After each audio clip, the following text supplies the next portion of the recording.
Nako, dahil sa hirap ng buhay, ito lang yung ulam namin. Yan. So, tipirin namin to. Kailangan din namin bawasan. Ganito ang pagkain ito.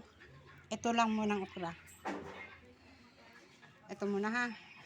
Amuyin mo muna to. Amoy lang.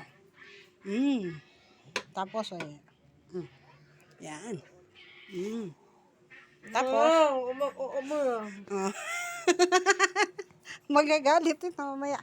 Ganon din ako. Una, amoyin ko muna to.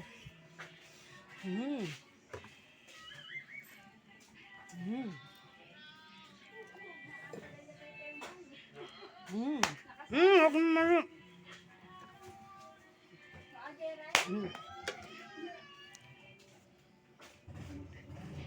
Sakit na ng likod ko ng kakapalo sa'yo ha. Iwanan kita, hindi kita isama. Ganun lang guys, pag nagtitipid kayo ha.